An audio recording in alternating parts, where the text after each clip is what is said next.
Hello everyone, welcome back to my channel. तर आज मी बनवणार आहे पावभाजी। तर चला पाहूया किती बनवायची कशी। तर चला पाहूया साहित्य। तर इथं मी मीठ घेतलेलं आहे, हळद, कोथिंबीर। इथं मी एव्हरेस्टचा पावभाजी मसाला यूज करणार आहे, तुम्ही कोणताही करू शकता। त्याच्यानंतर लसूण आणि आलं, लाल तिखट, साखर। इथं 3 बटाटे घेतलेले आहेत मी, थोडा फ्लॉवर, ढबू मिरची, 3 पिकलेले टोमॅटो, 4 कांदे आणि थोडेसे वाटाणे।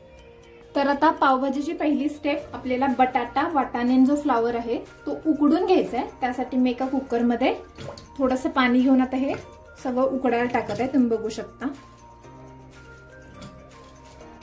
तर तुम्ही बघू शकता यामध्ये मी पाणी घातलेलं आहे आणि आता मी ह्याच्या 4 ते 5 शिट्ट्या काढून घेणार आहे। तर आता आपले जे बटाटा, फ्लॉवर आणि वाटाणे होते ते उकडून झालेले आहेत। तर आता मी स्मॅशरने याला स्मॅश करून घेणार आहे।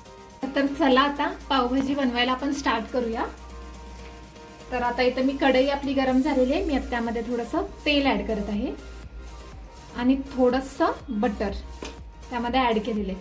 मी डायरेक्टली बटर त्यामध्ये ऍड केलेलं नाहीये, कारण जर तुम्ही डायरेक्टली बटर कढईमध्ये टाकलं तर ते जळू शकतं, त्यामुळे थोडं तेल घालून मग त्याच्यामध्ये बटर ऍड केलेलं आहे। तर आता आपल्याला ह्यामध्ये कांदा ऍड करायचा आहे। आता थोडासा कांदा परतून घेणार आहे मी 1-2 ते 3 मिनिटं आणि मग त्याच्यामध्ये टोमॅटो ऍड करणार आहे। आता हा मीडियम फ्लेम वरती मी व्यवस्थित परतून घेत आहे। तर आता कांदा जवळपास मी 2 ते 3 मिनिटं परतून घेतलेला आहे। तर आता त्यामध्ये मी आलं खिसून टाकत आहे, तुम्ही पेस्ट पण ऍड करू शकता, पण अशी टेस्ट छान येते म्हणून मी आलं खिसून टाकत आहे।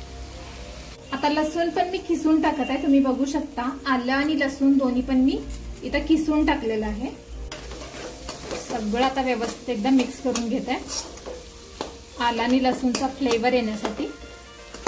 आता हे परतून झालेलं आहे। तर आता ह्यामध्ये मी टोमॅटो ऍड करणार आहे, हे बघा।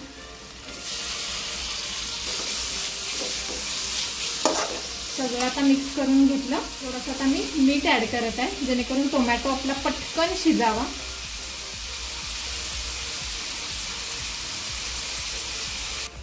आता ह्यामध्ये मी ढबू मिरची आहे ती पण ऍड करत आहे आणि आता सगळं व्यवस्थित मिक्स करून मी मंद आचेवर 4 ते 5 मिनिटं ह्याला झाकून ठेवणार आहे। हे बघा, गॅसचा फ्लेम अजिबात मीडियम किंवा हाय फ्लेम करायचा नाहीये। बरं, आता आपले 5 मिनिटं झालेले आहेत। तर मध्ये मध्ये मी इथं परतून घेत होते 2-2 मिनिटांनंतर। आता ह्यामध्ये सगळे आपण मसाले ऍड करून घेणार आहोत। तर पहिला मी इथं हळद ऍड करत आहे, त्याच्यानंतर लाल तिखट, थोडीशी कोथिंबीर, एक छोटासा अर्धा चमचा साखर आणि 2 ते 3 चमचे पावभाजी मसाला आता मी ऍड करत आहे। इथं बघा मी जवळपास 3 चमचे पावभाजी मसाला ऍड केलेला आहे। हे बघा, एक थोडंसं पाणी इथं मी ऍड करून सगळे मसाले व्यवस्थित म्हणजे शिजतील पाण्यामध्ये आणि फ्लेवर चांगला येईल। आता साईडनं तेल सुटेपर्यंत मी परत 3 ते 4 मिनिटं झाकून ठेवणार आहे। बरं, आता तुम्ही बघू शकता साईडने तेल सुटलेलं आहे। तर आता त्यामध्ये जे आपलं स्मॅश करून ठेवलेलं होतं बटाटा, वाटाणा आणि फ्लॉवर, ते मी आता यामध्ये ऍड करत आहे। सगळं आता मिक्स करून झालेलं आहे। मी यामध्ये थोडंसं पाणी घालून परत 3 ते 4 मिनिटं झाकून ठेवणार आहे, म्हणजे जी मसाल्याची टेस्ट आहे ती आपल्या पावभाजीला लागेल। हे बघा, इथं मी पाणी जवळपास अर्धा ग्लास पाणी ऍड केलेलं आहे। आता याला साईडनं तेल सुटेल झाकून ठेवणार आहे मी हे। तर आता साईडनं तेल सुटलेलं आहे। तर आता मी त्यामध्ये थोडीशी 1 चमचाभर कसुरी मेथी ऍड करत आहे, बघू शकता तुम्ही, आणि थोडीशी कोथिंबीर। तर आता आपली ही पावभाजी ऑलमोस्ट बनून तयार आहे। आता सगळं एकदा व्यवस्थित मिक्स करून 1 मिनिटभर परतून घेणार आहे।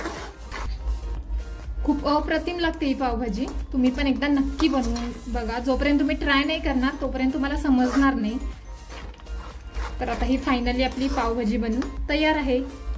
पाव भाजून घ्यायचंय, त्यासाठी मी थोडं तेल, थोडं लाल तिखट आणि थोडीशी कोथिंबीर टाकलेली आहे। त्याच्यावर आता मी पाव ठेवून घेतलेले आहेत।